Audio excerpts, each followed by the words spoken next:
The October 20th, 2022 meeting of the Woodbridge Township Board of Education will please come to order. Roll call, Mr. Secretary. Ms. Anderson? Here. Ms. Bourdain? Here. Mr. Della Pietro? Here. Mr. Harris? Here. Mr. Sedana? Here. Mr. Treebwasser? Here. And Mr. Velez? Here. Mr. Secretary, as required by the Sunshine Law, please read the notice of meetings. Thank you, Mr. President. The New Jersey Open Public Meetings Law was enacted to ensure the right of the public to have advance notice of and to attend the meetings of public bodies at which any business affecting their interest is discussed or acted upon. In accordance with the provisions of this Act, the Board of Education has caused notice of this meeting to be published by having the date, time, and place thereof posted as follows. On January 11th, 2022, emailed to the Home News Tribune, the Star Ledger, and the Municipal Clerk's Office, posted in Ross Street, School Number 11, and the Board of Education Administration Building, also published on the school district website. Thank you, Mr. Secretary. Mr. Harris, please read the closed session statement. Thank you, Mr. President. In compliance with the Sunshine Law, the board must go into closed session in order to discuss subjects exempted from the public portion of our meeting. The discussions to be held in closed session will be regarding personnel matters, and the board will receive attorney-client advice regarding a matter of Frost versus Praxair.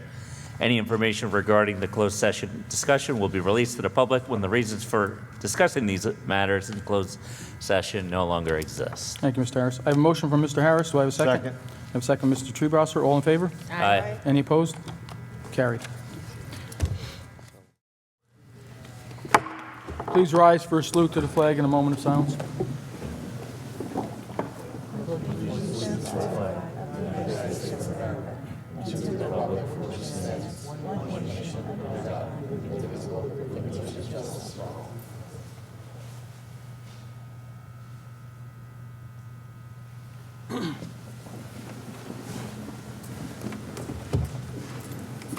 Do I have a motion to reconvene? So motion. I have my motion by Ms. Anderson, second by Mr. Treebwasser. All in favor? Aye. Any opposed? Carried. Roll call, Mr. Secretary. Ms. Anderson? Here. Ms. Bourdain? Here. Mr. Della Pietro? Here. Mr. Harris? Here. Ms. Perez? Here. Mr. Sedana? Here. Mr. Treebwasser? Here. Mr. Velez? Here. Will someone make a motion to approve the minutes of the previous meeting? Motion. I have a motion by Ms. Perez. I have a second by Mr. Della Pietro. All in favor? Aye. Any opposed? Carried.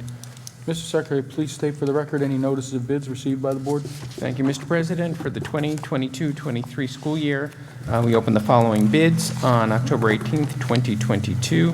IFB 2318, Student Transportation Services General Ed, IFB 2319, Student Transportation Services Homeless, and IFB 2320, Student Transportation Services for Special Ed. Thank you, Mr. Secretary. Dr. Massimino, please introduce our student representative from Woodbridge High School, Jonathan Slohada. Thank you, Mr. President. Jonathan Slohada, a senior at Woodbridge High School, is currently ranked #1 in the class. Jonathan was recently selected and attended the prestigious New Jersey Governor's School of Engineering and Technology this past summer. Jonathan has been a part of our science research course for 4 years, receiving numerous awards and fellowship opportunities. Most notable is Jonathan's GSET research project being accepted for presentation at MIT's Undergraduate Research Technology Conference. Aside from Jonathan's academic achievements and accolades, he is also the drum major of our award-winning marching band and is a senior class officer. With such a rigorous schedule, Jonathan still finds time to work part-time at the LeGrand Coffee House. Jonathan is in the thick of the college application process and plans to pursue a career in material science engineering. We are beyond proud of what this young man has already accomplished and cannot wait to see what the future has in store for him. John, thank you for joining us today. Thank you so much. Thank you so much, Dr. Massimino and the other board members, for this amazing opportunity to represent our great schools. So starting with school number 1, 17 containers of pasta were collected at back to school night and donated to Replenish. Daily announcements sharing information on Hispanic culture and quotes were made for Hispanic Heritage Month. The week of inclusion/respect activities were planned from October 3rd to the 7th. The DARE program began for our 5th grade students, and the Scholastic Book Fair will be held next week, October 24th to the 28th. And the students donated to the Siwa Diwali Food Drive. The Woodbridge Police Department spoke with the students for School Violence Week, and Breast Cancer Awareness Day was held on October 14th. At school number 4 and 5, they started off their school year with the Hello Week, a project that was created by the Sandy Hook Promise. Mr. Ali attended our pep rally to kick off Week of Respect and Inclusion and Hispanic Heritage Month. The Avenel Fire Department visited for Fire Prevention Week and presented an assembly on fire safety and prevention. The Woodbridge Fire Department came to speak to their students about Violence and Vandalism Week. The DARE program started for their 5th grade students. The kindergarten students are visiting a pumpkin farm. Students from AMS visited their 4th grade students for sidekicks.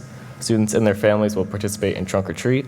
Students donated to the Siwa Diwali food drive. And students made items displayed in their hallways for Hispanic Heritage Month. At school number 9, a new student orientation was held for those who registered over the summer.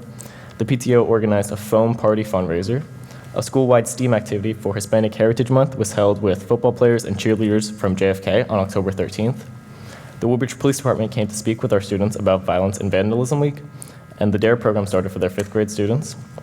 And the Port Reading Fire Department came to speak with their school about fire prevention and fire safety. School number 11, the PTO organized and ran Carnival Night on September 28th. The staff organized salsa dancing classes and pep rallies for the Week of Inclusion and Hispanic Heritage Month.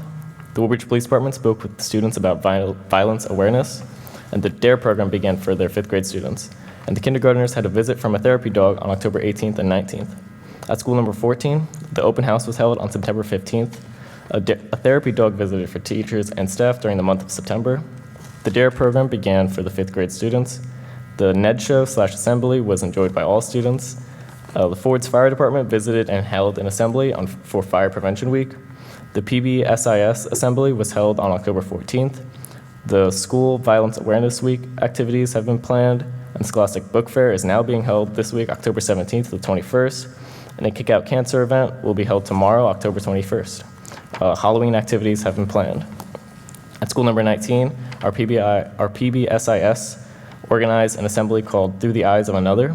The Scholastic Book Fair was held from October 10th to the 13th. The PTO hosted an outside movie night featuring Monsters, Inc. on October 13th. Violence and Vandalism Awareness Week activities were planned for this week, October 17th to the 21st. The DARE program began for our 5th grade students. Students made rainbow handprints during the Week of Respect and Inclusion. Students and staff dressed up in attire that represented their culture on Cultural Day, held on October 13th. At school number 25, PBSIS kickoff event was held on September 28th. Hispanic Heritage Month included reading, music, art, and dance activities. Cultural show and tell was held during the Week of Inclusion. Ford's Fire Department visited for Fire Prevention Week on October 10th. School Violence Awareness Week activities were planned for this week, October 17th to the 21st. Detective Zena from the Woodbridge Township Police Department will be giving a presentation to their students, and the Bound for Greatness Assembly will be held on October 27th. At Avenel Middle School, the implementation of Wildcat Wednesday, where students participate in either social emotional learning lessons or diversity, equity, and inclusion lessons. They celebrated Hispanic Heritage Month with various classroom lessons and daily announcements. And they celebrated the Week of Respect and Inclusion during the first week of October, where students participated in lessons focusing on respect and inclusion. This week was capped off with the pep rally, where students competed against teachers in an obstacle course. At Ford's Middle School, they had a presentation focusing on building character and mental toughness and help students find their passion and purpose. It was presented by guest speakers William Winfield and Brad Butler. Baseball and softball season has opened, and their first 4 games were held during the week of September 26th to the 30th. Hispanic Heritage Month opened with daily announcements, identifying historical figures, as well as daily quotes and facts. And a guest guitarist played Latin songs during student lunches on September 28th.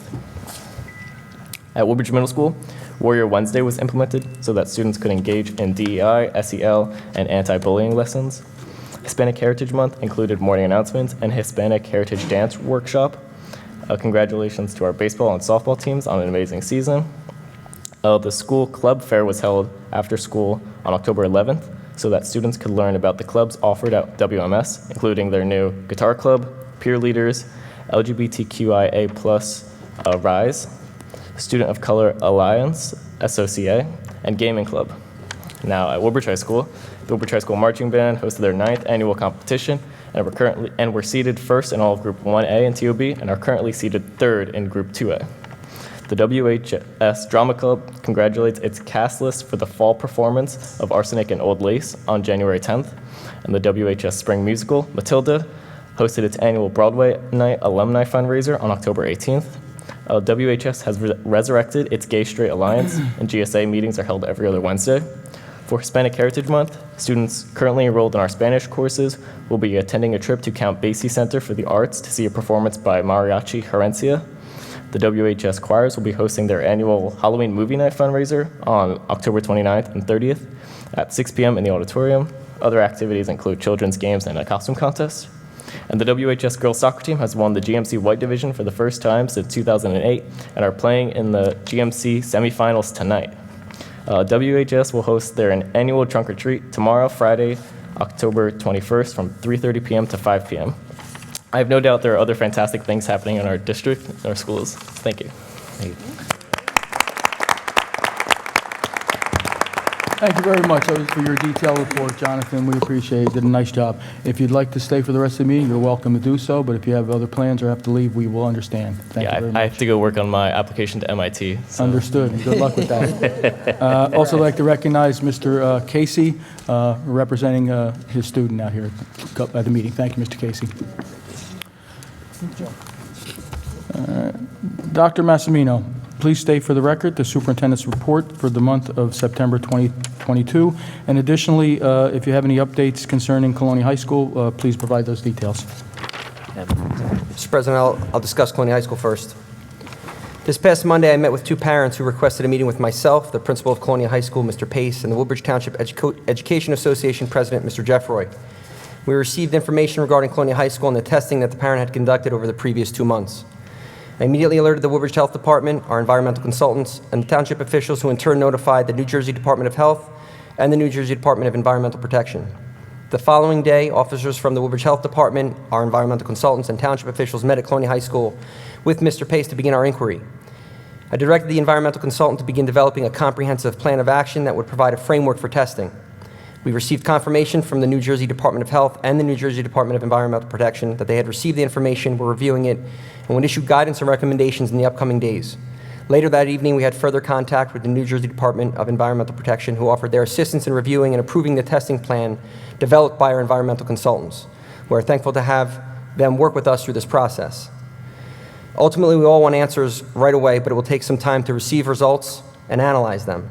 I want nothing more than to provide answers to the many questions we have, and would like nothing more than to get them as quickly as possible. But the plan must be comprehensive, the testing must be guided by experts, and patience will truly be a virtue. This community is woven into the fabric of my daily existence. The well-being of all of our students has been and continues to be my top priority. As information becomes available, I will certainly keep the community informed. I will continue to post all correspondence sent to the community on our district webpage. Thank you for your support. I'll continue to keep it posted. Thank you, Dr. Massimino. Regarding our superintendent's reports for the month, I present the following monthly reports: student registers and fire drill report, suspension reports for elementary and secondary schools, bomb threat reports, and reports of the attendance officers. Okay. The Woodbridge Township Board of Education welcomes and encourages active, productive, and respectful participation by members of the public, and seeks to protect the First Amendment rights of those who engage in the exercise of free speech at this Board of Education meeting. Members of the public are requested to express themselves in a civil manner with due respect for the dignity and privacy of those whose legal rights may be impacted. The public is now invited to speak regarding the agendas being presented this evening. When you come to the microphone, please provide your name and the section of the township in which you reside, along with the specific agenda and item number you wish to discuss. As per Regulation 1100D, comments must be limited to no more than 5 minutes. No response will be given until you have had the opportunity to complete your comments.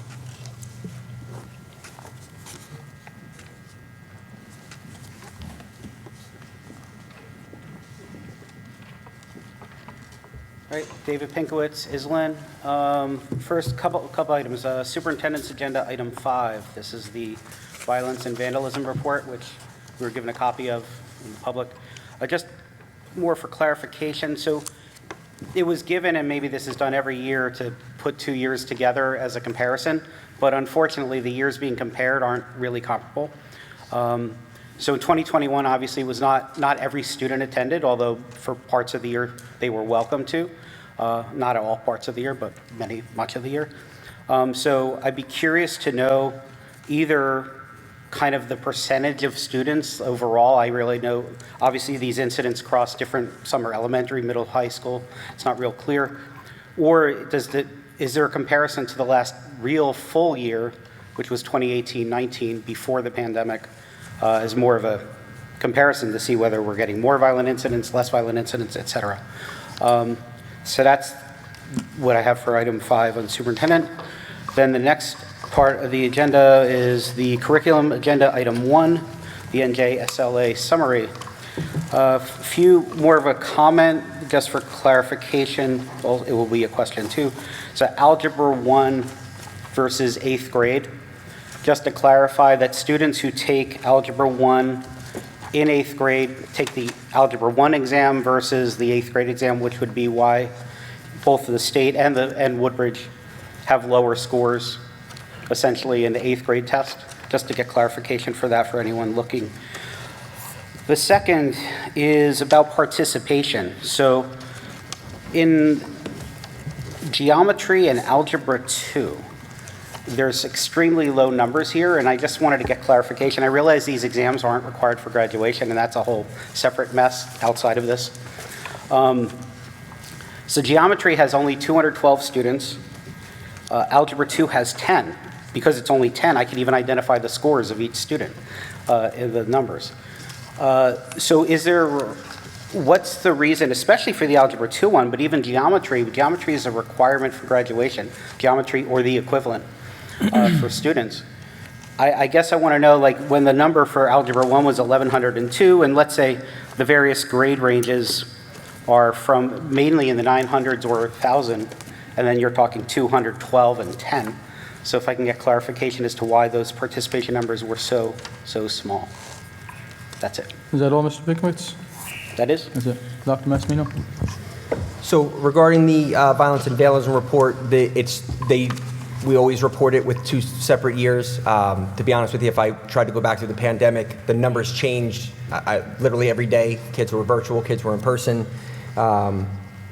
We would have to do research, but the way the report has historically always been presented is to show the difference from one year to another. Obviously for this, it's going to be exceptionally skewed because so many students weren't attending school in 2021. So that's how it's always been done in terms of the comparison for the essence of the report. Regarding the NJSLA, Mr. Passerini will be presenting that later, but I didn't know if you wanted to respond. Yeah, I can. Yeah, I can offer 2 points of clarification. Is that live? Yeah. The first to Algebra 1 in terms of the students that are in there, I would have to go back and double check to see if the 8th graders are in there. I believe the 8th graders are identified within the middle school grade band, if you're talking about the district report. And then for Algebra 1, I don't know that their scores are necessarily reflected in there. I think that is the actual high school. The clarification in the number, the increase, I believe you asked in geometry. It was geometry and algebra 2. Algebra to geometry. That was really a result of Colonia High School not completing the testing window in the fall. We had a testing closure, so all of those students were tested in the spring. So there's an increase. Okay. Oh, no, I'm just saying, I just make sure, I'm not trying to debate. Like 10 students is way lower than any high school, any of the 3 high schools individually or combined. Like, that's a really low number I know more people take Algebra 2 than 10. I would have to get I couldn't speak specifically to why there was only 10. Okay. All right, thanks.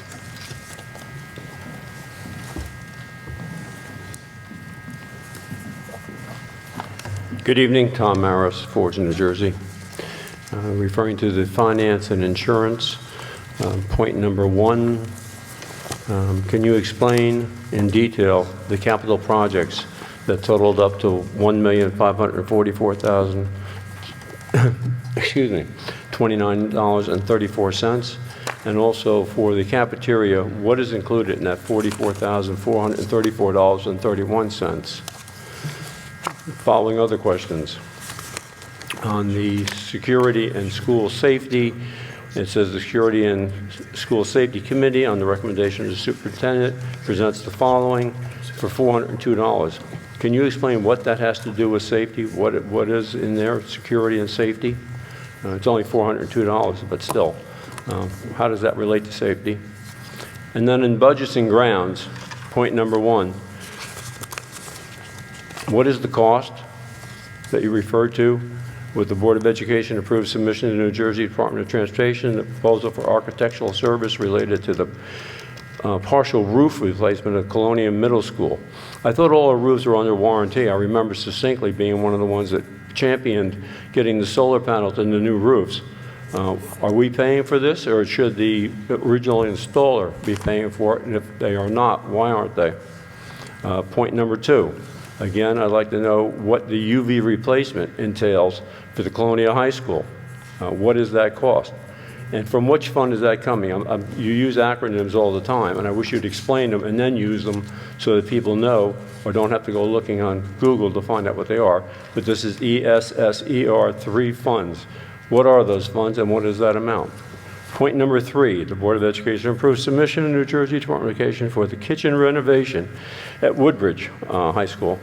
What is that cost? You don't spell it out. Those are my questions. Thank you. That's all, Mr. Maris? Yes. Mr. Wolferman? Mr. Maris, I'll go through them quickly, one at a time. Finance, the capital projects amounts, there are various bills that we've been paying for throughout the district. I cannot tell you specifically what they all are. There's a number of projects. If you email me, I can get you further details, but I don't know them off the top of my head. Okay. The food service bills that you referenced were predominantly for food service company that we use, Pomptonian.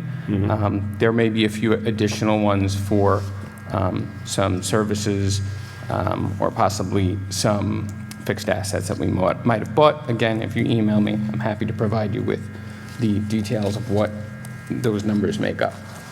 For the buildings and grounds question you had, for Colonia Middle School, this is a partial roof that is in need of repair. It was not under warranty. There were no costs listed on all 3 of these because they are just for submission of filings, which at this time don't have any cost. It's just allowing our architect to prepare this and submit the submissions to the Department of Education when the time comes. So there's no cost right now. At this point in time? Yeah, correct. The unit ventilator project, which you asked, which was number 2, the UVs are unit ventilators. They're going to be replaced throughout Colonia High School, JFK, sorry. Well, JFK, Colonia High School, Colonia Middle. ESSER funds are funds related to, from the government, related to better air quality as well as educational loss. We've decided to use these funds to improve air quality. With the COVID epidemic that had happened, this was something that we felt would really benefit all the students in these buildings. And the last one, the kitchen renovations at Woodbridge High School, Colonia Middle School, and Woodbridge Middle School. Again, these are just applications. There's no cost at this time. Just quickly, going back to point 2, if I can. You got 5 minutes. Mentioned several schools. Would that pertain to all of our schools within the in the community, or The just unit those? ventilators are, this project is for the ones mentioned in this agenda item. Thank you. Through the chair, I also wanted to jump in, just on items number 1 and number 3, relative to the partial roof replacement and the kitchens at the 3 schools. Annually during the budget process, we set aside millions of dollars in the capital reserve line, and it's precisely budgeting for these types of projects. So these are not a shock to us, and it's simply going through the process. And Mr. Wolferman, I believe, probably anywhere between $6 to $10 million a year we set aside in the capital reserve line for these types of projects. And this was anticipated. Thank you. Good evening. 5-minute countdown. Paul Lund, Hope Lawn. And once again, good evening. I see from your brochure for the 3 incumbent Board of Ed members. Mr. Lund, we're here now to speak about agenda items. Is that? Oh, we're still in that phase? Yes. Oh, my gosh, I'm so used to having gotten started to the open public by now. You can I'm address sorry. that when we open for My public comment. apologies, Okay? thank you. All right. My name's Nick Barganzoli, I live in Colonia. My concern is, I don't know if it's a time, with Colonia High, where you have... Well, yeah, like I spoke to Mr. Lund, right now, it's all about the agenda items. If you have a question about anything that's on the agenda, you can question that now, but in a few minutes, you'll be able to, there'll be open forum, and you can discuss whatever you'd like to discuss. Thank you very much. Okay.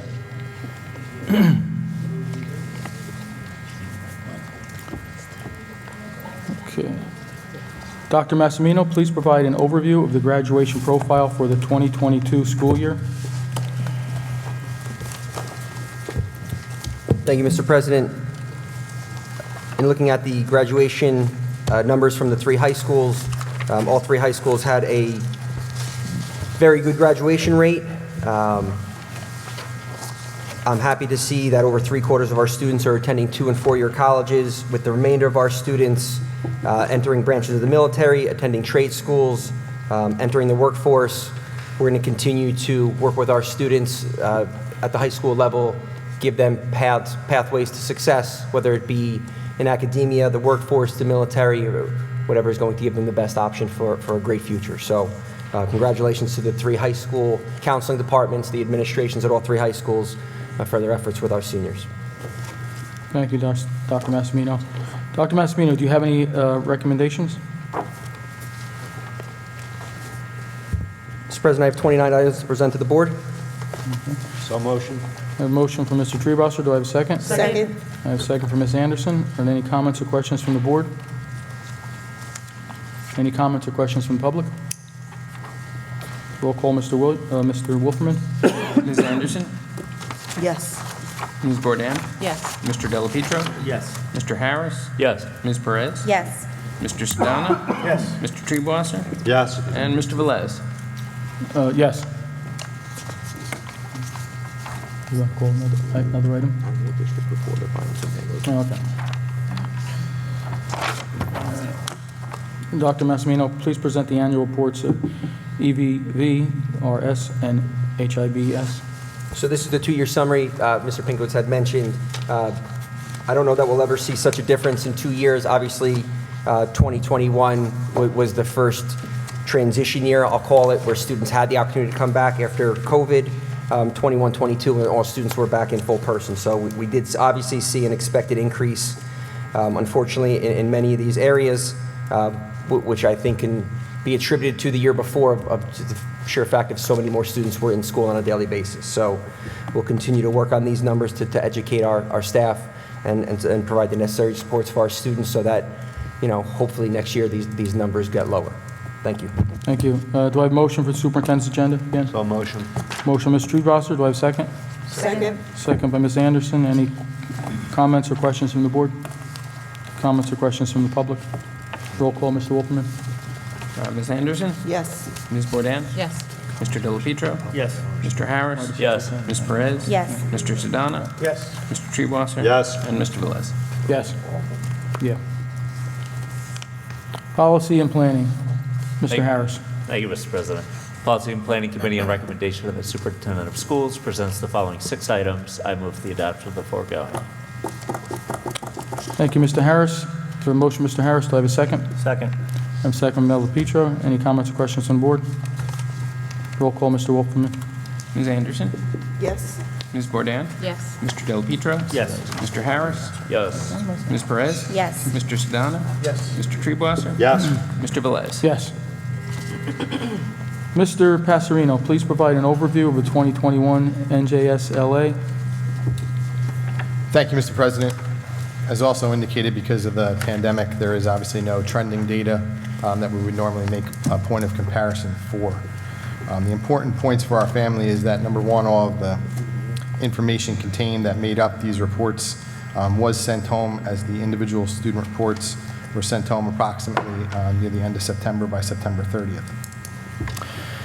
Any questions or concerns that the parents have about their individual students should be addressed to their school counselor.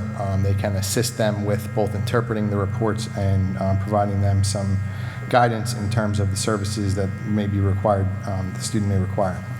The first and obvious piece of information in the NJSLA reports is that the trending data for the state, that the English language arts, the passing cut score, meaning the students that are both meeting or exceeding totals about 49% in language arts, and math is now about 37. As a point of comparison for the public, I did gather information from the 18-19 school year, which was the last year, and you'll see that our data is relative to what you would find in the state of New Jersey, with math scores significantly decreasing. Math being now 37%. In 2018-19, the passing, meeting, and exceeding was 45%. In language arts, the passing or meeting and exceeding was at 47.9, and right now it's at 49%. So you will see some relative data, although you will not be able to find any trending data because of the pandemic. Some of our district initiatives to both address the student needs and both at grade level and primary and secondary locations really is in regard to our intervention manager that the school district is piloting currently and looking to really take advantage of some of the resources and identify some of the programs and resources that are both helping our students and can be used in different tiers of intervention. Specifically, this year, the language arts that we have purchased from K to 5 in the benchmark advance, we hope to see some significant progress in regard to our language arts scores. And math, we are currently working on some pilots in the middle school that should address some of the decline in the math scores. Thank you, Mr. Passerino. Mr. Passerino, please provide an overview of the 2022 Access and ELLs reports. Thank you, Mr. President. Again, if you take a look at the WIDA Access and scores for the ELLs, speaking specifically to the 2018-19 school year, you'll see that the ELL average in language arts, our district was at a 37.2 pass rate as compared to the state average of 33.8. And in math, we saw the difference of a 41.5 to that of a 41.8. And we saw an increase in the number of students tested. Obviously, during the pandemic, not everyone had access and was able to complete this test. So consequently, we saw an increase in the number of students tested. And as a result, as you would expect, we did see an increase in the number of students who received a composite score of 4.5 or higher, which is the score that you would like to see. Thank you, Mr. Passerino. Ms. Baer, please give a brief overview of the 2021-2022 DLM test scores. Yes, Mr. President. The DLM is a test for students who are in our specialized programs and are incapable or it's inappropriate for them to take the standardized test. It is less than 1% of our population. That's why the numbers are so low. These tests measure emerging skills, or if the student is approaching the target skill, is at target or is advanced. Thank you. Thank you, Ms. Baer. You're welcome. Curriculum agenda, Mr. Treebosser. Thank you, Mr. President. The Curriculum Committee, on recommendation of the Superintendent of Schools and the Assistant Superintendent for Curriculum and Instruction, presents the following 9 items. I move for the adoption of the foregoing. I have a motion by Mr. Treebosser. Do I have a second? Second. I have a second by Mr. Treebosser. Mr. Sedana. Are there any comments or questions from the board? Roll call, Mr. President. Mr. Wolferman. Ms. Anderson? Yes. Ms. Bourdain? Yes. Mr. Dela Pietro? Yes. Mr. Harris? Yes. Ms. Perez? Yes. Mr. Sedana? Yes. Mr. Treebosser? Yes. And Mr. Velez? Yes. Finance and Insurance agenda, Mr. Treebosser. Thank you, Mr. President. The Finance and Insurance Committee, on recommendation of the Superintendent of Schools and the Business Administrative Board Secretary, presents the following 6 items. I move for the adoption of the foregoing. I have a motion by Mr. Treebosser. Do I have a second? Second. I have a second by Mr. Sedana. Any comments or questions from the board? Roll call, Mr. Secretary. Ms. Anderson? Yes. Ms. Bourdain? Yes. Mr. Dela Pietro? Yes. Mr. Harris? Yes. Ms. Perez? Yes. Mr. Sedana? Yes. Mr. Treebosser? Yes. Mr. Velez? Yes. Security and School Safety agenda, Mr. Dela Pietro.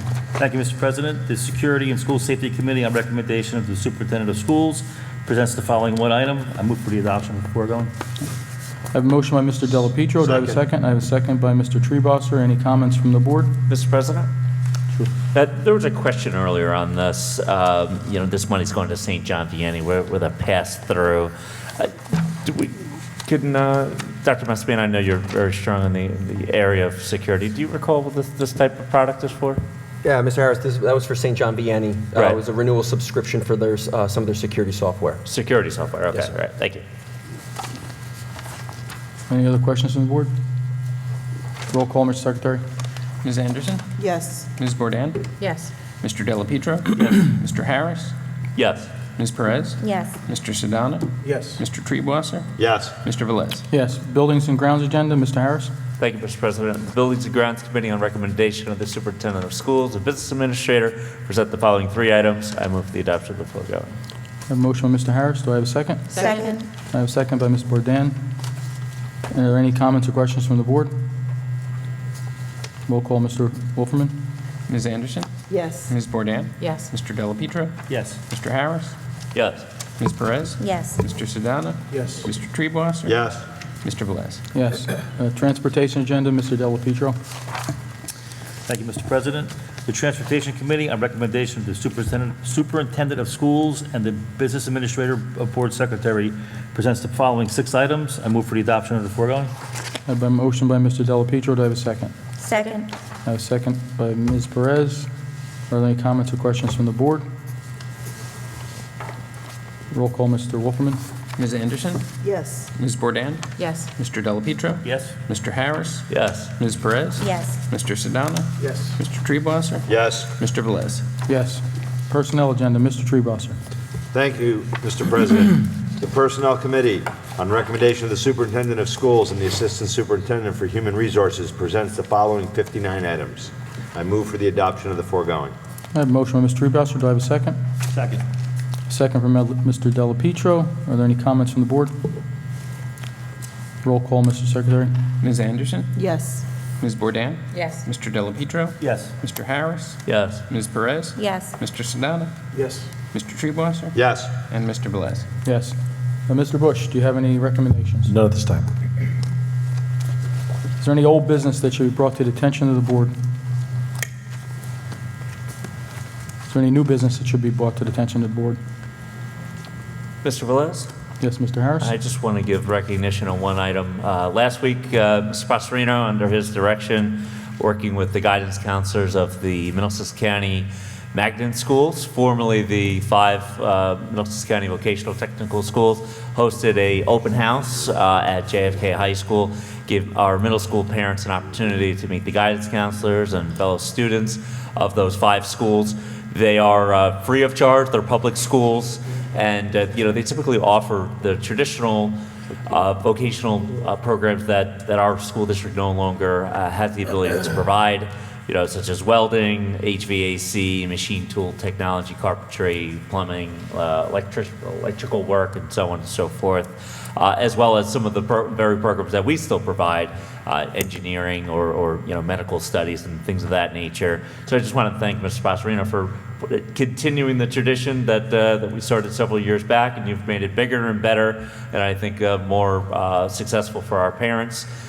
The 2 academy schools, commonly referred to as the academies within the Middlesex County system, are ranked number 1 and number 3 in the state of New Jersey. They're wonderful schools. They're in high demand amongst many of our constituents, and through Mr. Pastorino's work, he provided those parents the opportunity to learn what it takes to get into those academies. So I want to thank you for taking that innovative approach, something we've missed in the past. It's all about putting our students in the right position for them to succeed.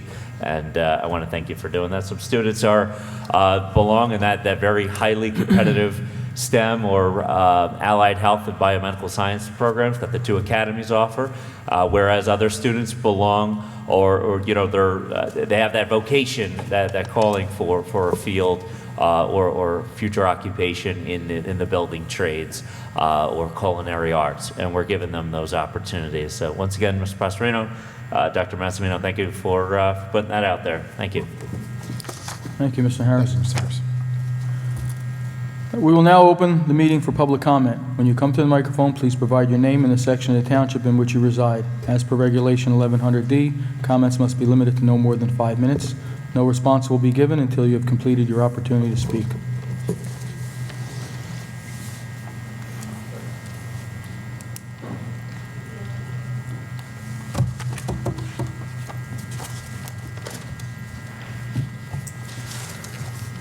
David Pinkowitz, Island. I wanted to speak a little bit about the proposals regarding the Avenel Street School. As we recall in the last meeting, the superintendent announced that the new construction would cost too much. The budget would go up to about $15 million, that he didn't feel comfortable asking the taxpayers to pass a referendum to make up that additional spending, which was also repeated in a letter from September the 28th to the school district. I have some concerns, and the concern is, obviously we didn't feel it was right to go back to the taxpayers, whether that be because we just thought it was the wrong time to ask, whether we didn't think it was prudent and that it wouldn't pass. Regardless of the reason we didn't go back, I wanted to take us back to when the referendum was on the ballot. In the board meeting from January 23rd, which a couple months prior to it going on the ballot, the board passed an explanatory statement and proposal, which would be for the people voting, for the people of Woodbridge. And included in that proposal was the construction and equipping of a new Avenel Elementary School to replace Avenel Street School. There were other upgrades mentioned, but when you looked at the details of the proposal, which was included by the explanatory statement, it specified the construction and equipping of a new Avenel Elementary School at 1177 Rawway Avenue, Avenel, New Jersey, to replace Avenel Street School. And then when it discussed renovations or other things, it specified schools, but the schools it specified did not include the Avenel Street School. So my concern is, I can't opine on what the legality is of going beyond what was requested in the explanatory statement. I'll leave that to people like Mr. Bush and people in the state that have to review that sort of thing. But I can opine on what I think is right or wrong. And I don't think it's right that you present a proposal to the voters. Voters make a choice. They could vote yes, they vote no. Many abstained. Matter of fact, the vast majority of people abstained. The vote didn't have that high a percentage of the citizens of the town even voting. But to say that we're going to, we can't afford it, so we're now going to essentially renovate the existing school, that's not the same thing. When I have a 100-year-old, part of the school is over 100 years old. When I have a over 100-year-old building, I might make the decision that a replacement's good, renovation is bad. We know we need to replace the school at some point. Maybe it's not today because of the budget, but at some point. I just don't think it's right to say, I'm going to take that pot of money and I'm going to renovate without asking the taxpayers first. They were asked the first time with a very specific proposal. That proposal is no longer doable. So, in addition, I just wanted to bring up one other point. In a newspaper report at the time of the ballot on mycentraljersey.com, which also is local newspapers, the mayor was interviewed, and so was Dr. Zaga, the superintendent at the time. So Dr. Zaga talked about Avenel Street School 4 and 5 being at a busy intersection. There's no parking, nowhere for buses to pull up. That's not changing. My understanding is that's not going to, nothing we do here is going to change anything about that or any of the other reasons that we decided to build a new building. But then there's what the mayor said, which is separate from what I just brought up. He said that, you know, the property, the Rawway Avenue property, would be, all the land would be given to the school district for construction of the school. And that in turn, so a quid pro quo, in turn, the school district would give the township the property that now houses Ford Avenue School number 14, which will close. So I have a question related to all this. I was told by the superintendent last time that we never took control of that property. Will we ever take control of that property? And if not, are we retaining the property for the district so the district can decide whether to sell it? Maybe that makes sense. Reutilize it as some other way. But if this was a quid pro quo, get this new property, and then we exchange it for a different property that will be turned into a park. If that's no longer happening, I just want to clarify that the district's going to secure its own interest and make sure that it gets the best value for the taxpayers of Woodbridge. Thanks. Is that all, Mr. Pinkowitz? That's it. You're done? Okay, thank you. Dr. Massimino? So I think the decision that we've made does value the taxpayers of Woodbridge, because I'm not going to go ask them for $15 million more to build a school that's going to be smaller than the one we currently occupy on Avenel Street. As I said last time, we would have to go back out and ask the taxpayers for additional money in addition to a redesign of the school, which would make it smaller. So that makes it very unappealing to me that we're going to ask for more money to build a smaller school. I understand what new is. I also understand our need for bigger, or at least as big. So that's absolutely a consideration. This has not happened before, and I'll let Mr. Bush talk about that after if he'd like, but ultimately we likely will have to go back out to the voters and say we are changing the question, and it will not come with any strings attached in terms of we're not asking for any more money, but we would like to change the scope of the project and the site of the project. That's going to be mandated for us. Unfortunately, there's not a whole lot of case law, if any, that covers a referendum that has a very specific item, and ultimately that item doesn't come to fruition. We're here, right? We borrowed the money, we started it, circumstances are what they are. I'm not ever going to be comfortable asking taxpayers for an extra $15 million to build a school that's not as big as the one they currently occupy. The plans do include measures to address the issues that my predecessor mentioned. We are looking to include an access road, because I don't think it's ideal to have students dropped off on Avenel Street. We do need to figure out the parking, which is something that we've included in the design, and give them a safer space to play within that is encompassed by the school. So the new design has taken those things into consideration, but we have to do the design and submit it for the DOE to say, okay, this is something you can do, and then likely, and again, this will be determined by the bond council and in accordance with the legislation, go back out to referendum at some point and say, this is the design we have, this is the proposal we're putting out, and give it back to the voters. That is likely to happen. I'm not an expert on it, and I can let Mr. Bush talk about that, but to your point, it is a question we're probably going to have to ask again, which we should. Okay. Mr. Bush? I mean, what specifically do you want me to, I mean, The change in the referendum question. we can't, yeah, I mean, and maybe this is obvious to some people and not others, but one of the things that we kept looking at is, you know,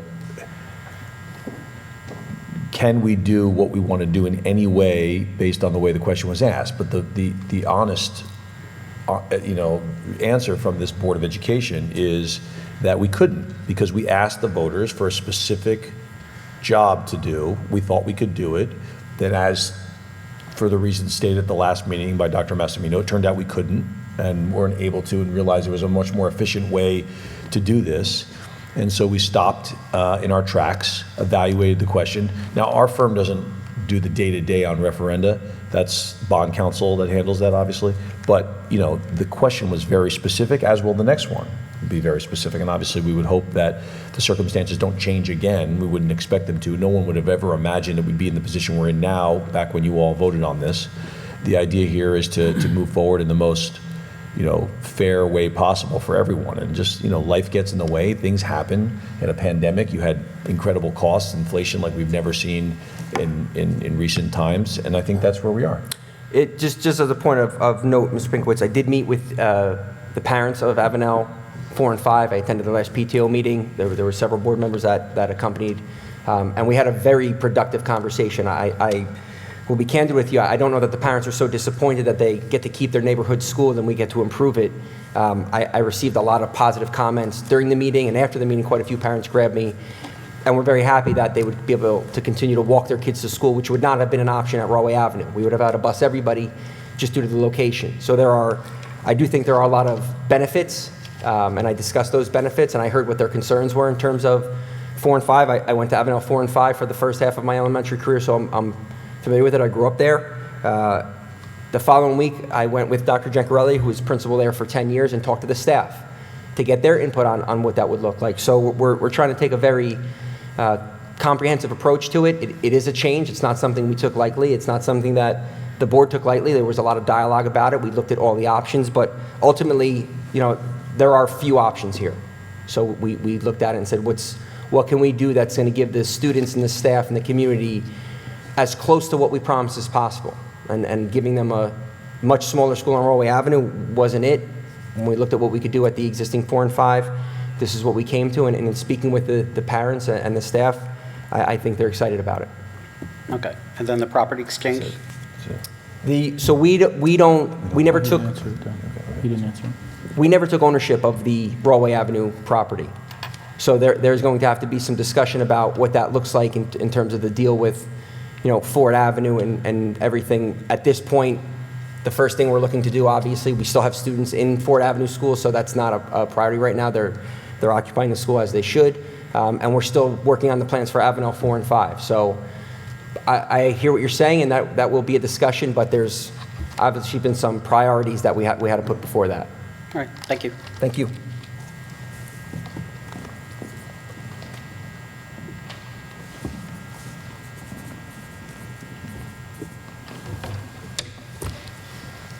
Tom Maris, Fords, New Jersey. I'd like to thank Mr. Pinkowitz for his excellent presentation, and I've heard everything the board had to say in response. I think he's quite right. I think this is a matter that should go back to the voters of all Woodbridge Township and be held. Apparently, it's been nullified for whatever reasons you're looking at. I think there's always concerns about the Rawway Avenue School because of the contamination of the soil there. What that plays in your decisions at this point, I'm not quite sure. But I can tell you, I'm just back helping a friend out, and I'm back being a site construction manager on a very large project. And we know what the costs are. That project had been on hold for 10 years. We reactivated it, and we're negotiating with our contractors now. But it's nowhere near what you're saying is presented. I know firsthand that we've seen increases of 10, 15, 20%, which is kind of expected in the inflated economy we have, thanks to Mr. Joe Biden. But I think this really needs to get back to the voters and let them decide whether they want to renovate. And renovating a 100-year-old building is like opening Pandora's box. I can tell you that from practical experience. You don't know what you're going to find in there, and the cost overruns could be astronomical. So you're going off of an assumption, and I wouldn't go there. I give it back to the voters. But let me go on about school security. I said something the other day, and some people came back and asked me what I thought about school security and why I was concerned about it. And I said, I'm really not concerned. I think our police and personnel that you have on staff with the school are doing an excellent job of protecting kids from anything coming into the school that shouldn't be there, be that strangers or foreign materials. We know that you recently had an incident with a young man bringing a gun in, and that was caught and handled. And I don't think there's been too many other instances that we've give rise to. So I answered them by saying, well, school security goes beyond just the perimeters. It's what goes on once the child is in school and how safe are they.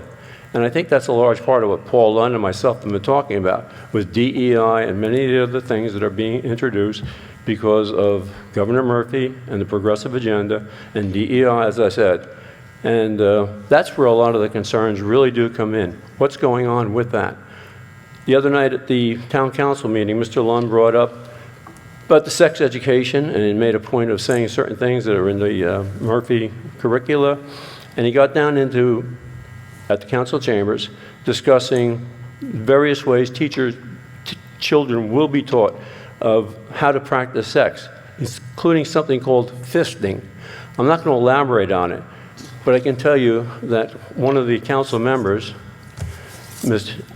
DeJesus, was aghast when he said this in front of a child, actually teenagers, 2 of them, I believe, that were in the chambers. And it made me think right away, here she is aghast that he's talking about something that's actually part of a curriculum that's going to be taught in our school to children. I don't think she realized that, or if she did, it hit her right between the eyes, because that's what's going to happen. And that's the kind of things we are totally against. You keep saying age appropriate. It should be a matter of parental concern and parental verification that, yes, you may teach my child that, or no. And again, we think you should be able to opt in, not have to opt out.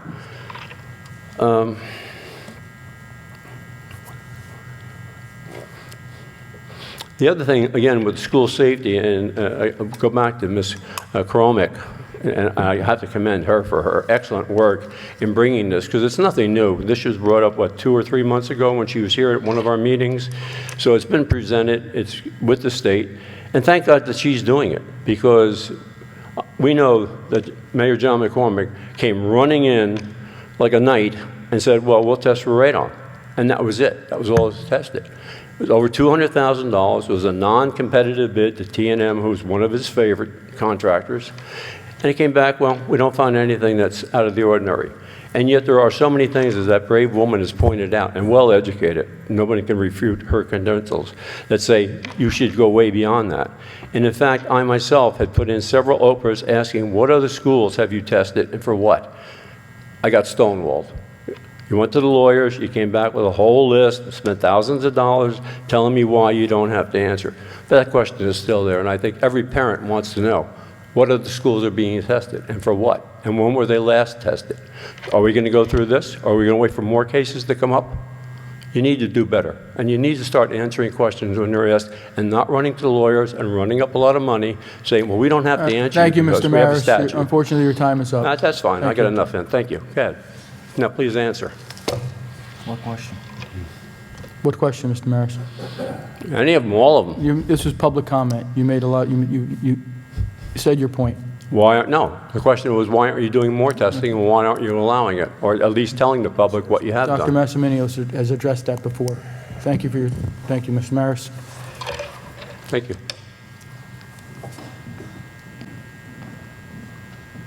Massimino, how are you?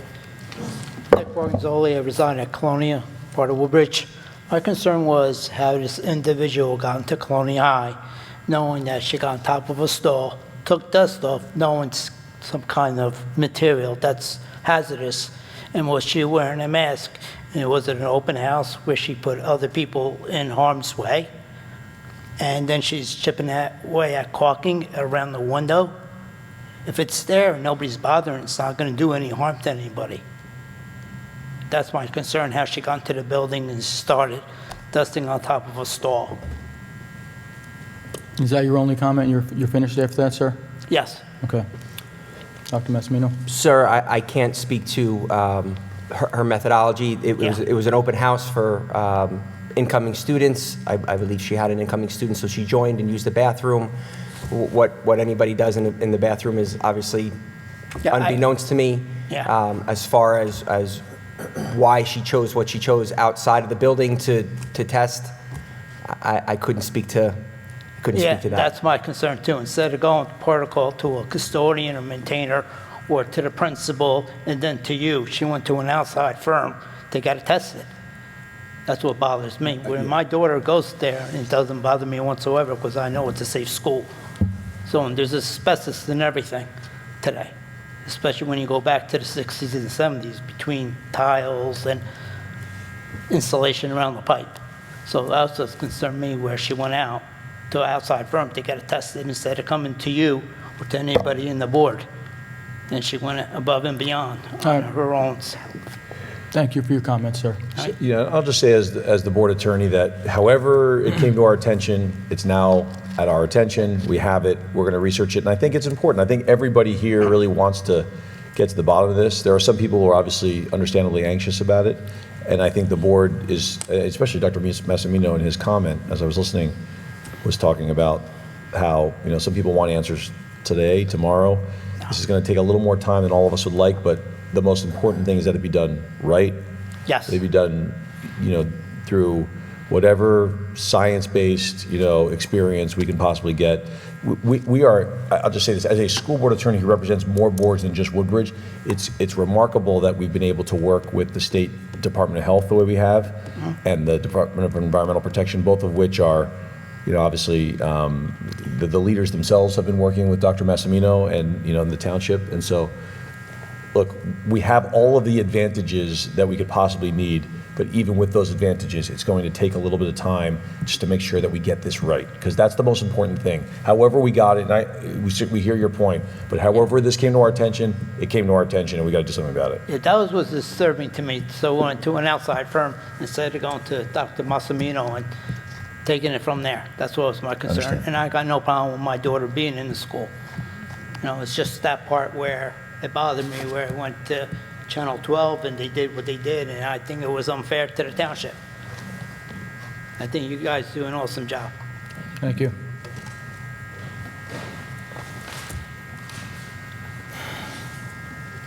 Christy Hansen, Woodbridge proper. I'm just here to address you all about my concerns with the new sex ed curriculum. And I'm concerned about why parents are not being told about this, why parents are not being informed about this, because there are a lot of parents who have absolutely no idea that anything has changed with the curriculum. Because I make myself informed, I am aware of everything that's going on, and I did send an email because I don't want my son being taught about anal sex and oral sex and things like that, especially not in middle school. And I was told that I would be accommodated, but now my child has to be pulled out of a class where he should belong. So now he's being singled out because this goes against things that I believe as a parent of my child. And I don't think it's fair. I think that it should be an opt-in scenario. If you want your children to be taught that, that's absolutely okay. I personally do not. I don't agree with it. I don't think it's right. I don't think we should be putting these things into children's minds. It's not appropriate. And it's really upsetting to me. We get all these messages in Genesis and emails, and we're contacted constantly, which is great. You do a great job of that. However, you're not keeping us informed about changes that are really important to people. Like, this goes against what I believe, what my religious beliefs are, that I don't want my children to be taught this. And if they are taught it, it's going to be by me. So I feel that you need to do some sort of an opt-in. This is what we're teaching. These are the outlines. This is all the details. And if you would like your child to be taught that, that's absolutely fine. And if you don't, then it shouldn't be a question of me having to have my child removed from his class and his education because of that. And my other issue is that the incident, the 14 incidents of weapons, we get checked by a metal detector here when we came in the door. And I feel like there should be random spot checks of kids' bags and possibly metal detectors, because I worry and I'm concerned about my children's safety every day. And I don't want it to be a situation where something happens. So I'm all for metal detectors and doing more to keep our kids safe. And that's just all. So I'm asking if you can inform parents about this change in the curriculum and that you can possibly do something more as far as protecting our kids and keeping them safe from kids bringing in things that shouldn't come to school. And that's all. Thank you. Thank you. Thank you.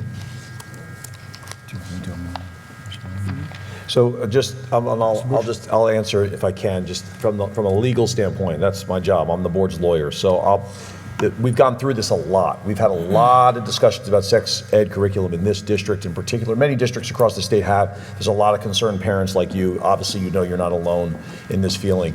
Since many of us were kids in the 1970s, there's been this law in effect that says that your child has the opportunity to opt out. I understand your concerns about wanting your child to be, to everybody else to opt in, and as opposed to singling your child out.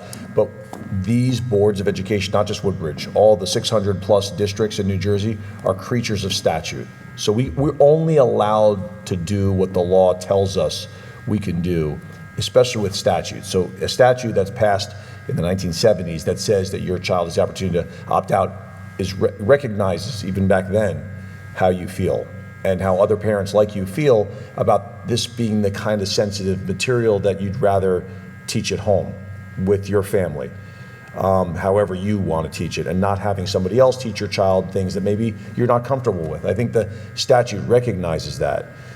That's the only area of curriculum in the state of which I'm aware that this opt-out exists maybe for the very reason that you talk about. For example, you can't opt out of the math curriculum. You can't opt out of the ELA or English curriculum. So it's very specific, and it's a state issue. It's not a Woodbridge Board of Education issue. These curriculum, this curriculum, these requirements, there's some vagueness and broadness that allows the district to fill in the gaps. That's a curriculum issue, not a legal one. That's something that Dr. Massimino could eventually speak to, maybe either one-on-one or here. What's up to you and how you choose to do this. But these are standards that we are required as a school district to follow. There's some school districts that have done things that they may or may not be able to do by law, but New Jersey is not as much of a home rule state as maybe some residents are led to believe. We have specific requirements that we are required to follow, not just on sex ed. We've been talking a lot about sex ed, but there's a lot of curriculum standards that New Jersey school districts are required to follow. So that's what we're doing. And I think this board hears your frustration, but this is not a local issue. This is a statewide issue, and something that I would suggest and recommend, if you're still interested in pursuing it, that you speak to your legislators. Okay, good. I just want you to know there's other access points for you that might be more successful than this one, because we have to follow these rules, or we could be at risk of losing state aid, for example. So that's what we're dealing with here. Well, my other concern too, though, was that why aren't more parents aware? Because there are a lot of parents who are not aware that there were any changes. I know because I'm informed, but there are a lot of other parents, unfortunately, who are not as informed. And I don't think they know what their children are being taught. And I think they should be afforded the opportunity to be aware. Yes, there was a curriculum change. This is the information. You can opt your child out if it's something that you don't want them to be taught. And that wasn't done. That's not communicated. And for me, that's frustrating. Thank you, Ms. Hanson. Thank you.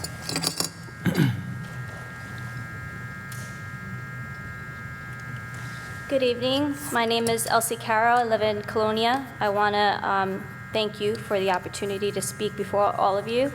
I was planning on reading something much longer, but I think I'll just cut it down just to save us all a little bit of time. This is coming from the Department of Education in reference to the transgender student guidance for school districts. I'll just read a small portion of it where it says, there is no affirmative duty for any school district personnel to notify a student's parent or guardian of the student's gender identity or expression. There may be instances where a parent or guardian of a minor student disagrees with the student regarding the name and pronoun to be used at school and in the student's education records. A parent or guardian may object to the minor student's name change request. School districts should consult their board attorney regarding the minor student's civil rights and protections under the NJLAD.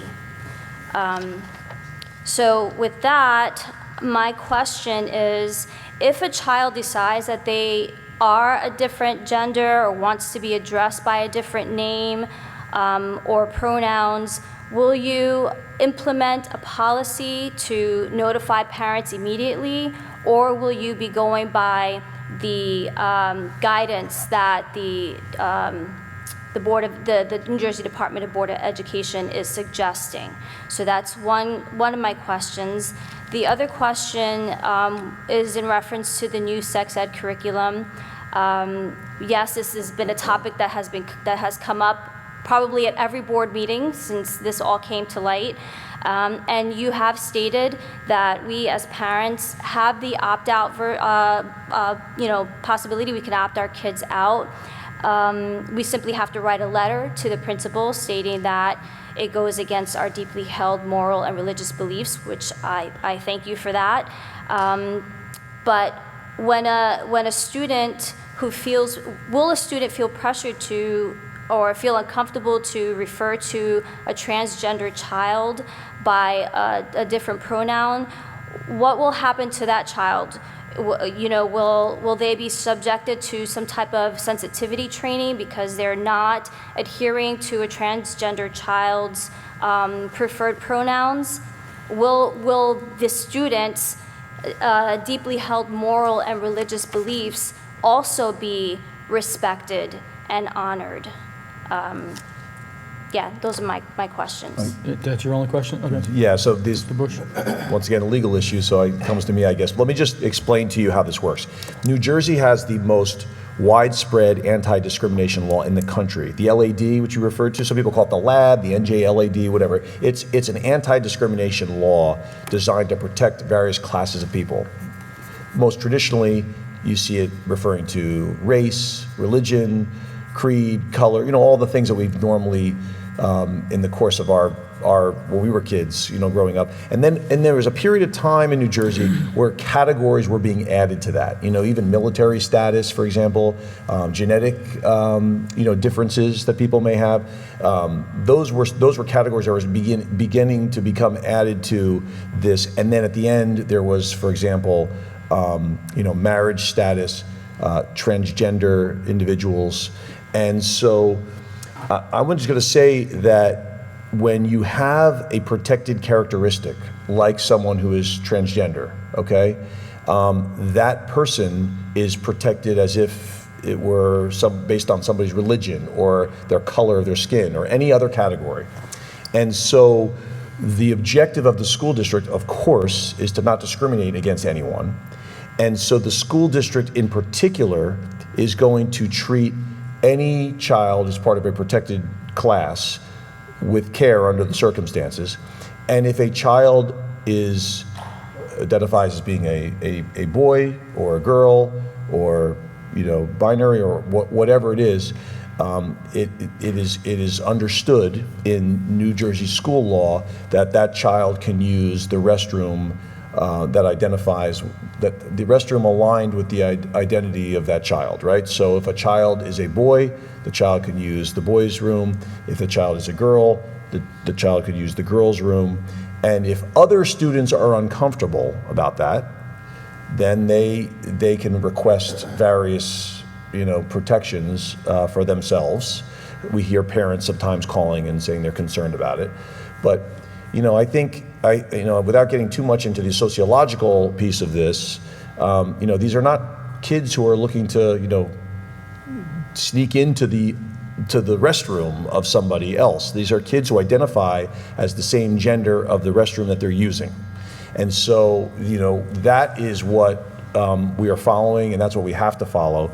As for your concern with respect to the application of sensitivity training and obviously treating kids like they're bullies, I didn't even say that, but I'm saying that for you, right? If you use a term to describe a kid on the basis of the fact that they're, Jewish or Catholic or black or, Puerto Rican or whatever they are, that could be an HIB matter, right? A harassment, intimidation, and bullying matter.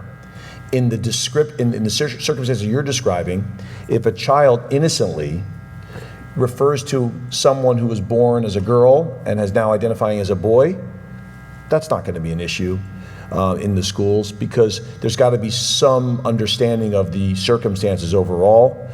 If somebody is harassing someone and calling them a boy, even though they're identifying as a girl, that's something that would be, obviously have some sort of consequence, I would presume, in the school. That's more of a school administrator question, but as a matter of law, we've got to treat these kids as protected, because they are, and they should be. I mean, I think this school district, whether we've got to follow the law, and the law says that these kids are treated the way that every other protected child would be. And if there's a specific concern that you as a parent have of a child who does not identify that way, that's very important to us as well. And I would encourage you as the board attorney, because this is what I would tell the superintendent if you were to call me at the office during the day, speak to that parent, talk to them about what they're comfortable with, and I'm sure that arrangements could be made. But singling out the child who is part of a protected characteristic, that's illegal, and that's a problem for us as a school district. Again, a state designation, there may be other states that have not identified kids who are considered themselves to be, or kids, I should say kids who are transgender. There may be other states where that's not the case. In New Jersey, it is. Okay, I think my only concern was, would a child who has the deep moral religious beliefs be in any way singled out because of their beliefs? And depending on what your religious beliefs are, that doesn't align with transgenderism. I mean, there's no other way for me to say it. I don't want to be, offensive in any way, but depending on your religious beliefs, it doesn't coincide. So how do we protect those children? Again, I think we're talking about an issue that's for the courts at some point. If we're balancing the interests without getting into a whole, legal discussion, if there were a parent who brought, and I'm not at all suggesting that this be the case here, but were to bring a lawsuit at some point on that issue where they felt like their religious beliefs were being infringed upon, as a result of the treatment of another characteristic, whether it was a child who's transgender or otherwise, right? I mean, I think that, you know, that's a issue that would have to be considered by a court. But as of this moment, as we sit here talking about it, it's hard to, you know, I can't balance a factually, you know, like just like a series of made up facts as we're sitting here talking. But you know, these are all interesting legal questions. It's one of the reasons that people like me have work, because we have to work through them, and as decisions come out and as categories are added to the New Jersey LAD, we have to address those, and as a school district, we have to answer to those, you know, to those new laws. Thank you. All right, thank you, Ms. Appreciate it. Carroll.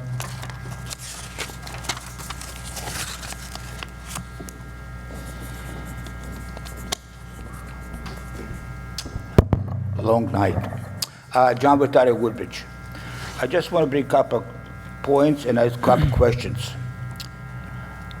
Before school started, I came over here and I did ask Dr. Missamino, are the schools safe? Are they ready to be open? And obviously said that they were safe. If there wasn't a concerned parent, they'll look into this Colonia situation.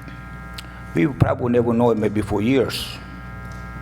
And I did say at that time, we should check the schools, not when things happen, we should check it probably a couple times a year, because you get a lot of different deliveries. God knows what they bring to the schools.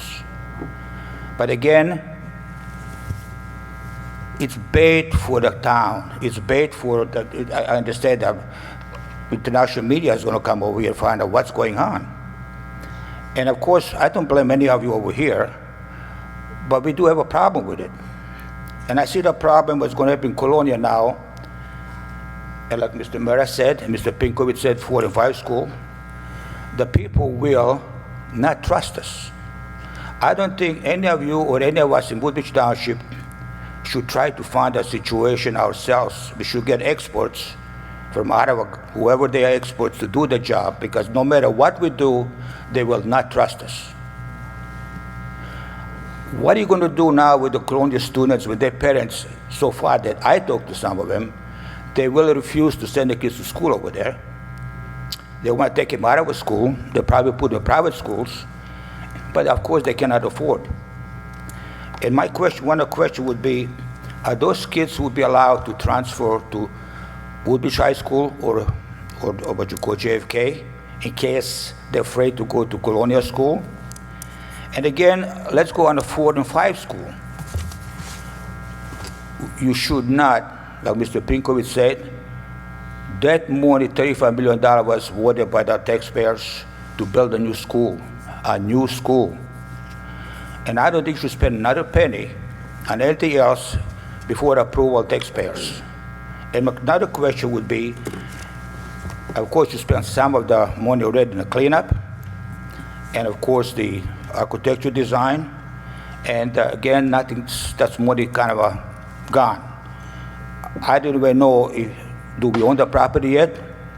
And if we do not own the 4 and 5 school property that you want to build it, why do we spend that money? If we don't own the property, why do we spend the money on somebody else's property? I think that's illegal. And again, I would not spend another dime from the $35 million to build or start to build 4 and 5 on Evans Street, rebuild it, which I do agree. I used to live in a neighborhood. I think that's the right decision. But as the taxpayers would allow it, I'm sure they're going to approve it. The question is, what's going to be the bottom line? I hope it's not $35 million. But a lot of things, you know, in life we don't expect it. And I think it's good education for young people to realize that today on a cloud 9 and tomorrow hit the bottom. So the problem is that we got to solve it. But please do not get a politician, go on the TV and tell them, we're going to do this, we're going to start it, we're going to do this export, that export. Get somebody like we had the floods, we get Army Corps engineers, so to speak. We don't do our engineers. So get outsiders, because no matter what you do, people will not trust us, not trust you. But again, we talk about the DEI. I talked to the teachers, and I'm sure you got the books when I went to school, we took different alphabet, different languages, this and that. And there's a books.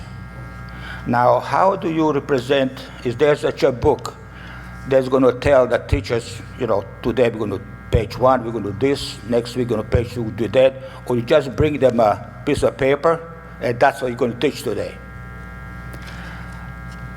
Maybe it's a confusing question, but let's face it, kids going to be showed a lot of things they're not ready for. Such, for example, body parts, things they never heard before, never see before, language never seen before. And they're going to go home and talk about it. They're going to be, like Mr. Morris said, council meeting, people weren't comfortable with somebody use a certain word. But if kids see something they never saw before, she never saw before, what happened if that child exposed himself in the school or she exposed himself in the school? And social private parts or anything like that. Okay, thank If you, that child Mr. going to be thank you, punished Mr. or not? Vitaric. Your time is up, unfortunately. Thank you. Dr. Massimino will try to answer some of your questions, and if you have anything else, you probably can email him or call him during the week, okay? Thank you. Mr. Vitaric, any parent that has any concerns about their child attending Colonial High School has called or emailed. I've emailed everybody back or called anybody back that's called to discuss that. Similar to the way we did in the spring. The only thing I will point out, though, is in the spring there was a very specific health concern brought to our attention. We did consult the experts. If we're not going to go based off what the Department of Environmental Protection says as the leading state agency on all things environmental, and the Department of Health, which is the leading state agency on all things health related, that is who we used. When the results came out, that's who explained them. That's who analyzed them. They are what guided the tests. Right, in the first place. So the idea when we had a specific health concern, they were talking about, central nervous system tumors, and the commissioner of the DEP, DOH, the consultants that we spoke to. I spoke to the former director of neurology at the Princeton Medical Center. He was a neurologist for 40 years. I would consider him to be an expert. Agreed across the board. If you're looking for an environmental cause, you're looking for radiation. So we did ask the experts. I'm not an environmentalist. I'm not a health consultant. I absolutely will defer to the state agencies because they provide the oversight. We have to answer to them anyway. Both commissioners were present at that press conference.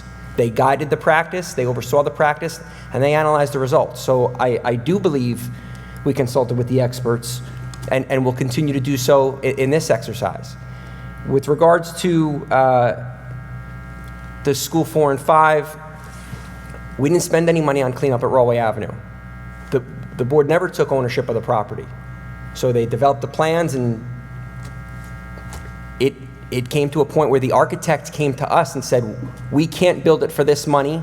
We can't build the same thing with more money. We can build something lesser than for more money. So we have the remaining money, and we have to figure out how do we make it right. We are going to go back out to the taxpayers. That will be part of the process. But step one of that process is saying, okay, how do we pivot? And like I said, I do believe the input of the Avenel community was important. When I spoke to them and said, this is the plan, because that's not, they were excited. They were excited. But I do want to clarify, none of the money that we spend, there wasn't some massive cleanup. It was for developing the plan, engineers, figuring out what was wetlands, what wasn't, a natural waterway, things far beyond I'm not an architect, I'm not an engineer. I will always rely on experts because I want the best decision to be made, I want the smartest decision to be made. In areas of education, yes, I have a team that, we all have degrees in education, this is what we've done. When it comes to environmental health, I'm absolutely going to outsource that to experts. We did it in the spring, and I'll continue to do so whenever we have an issue such as this one at Colonial High School now. Thank you, Dr. Massimino. I guess we're done.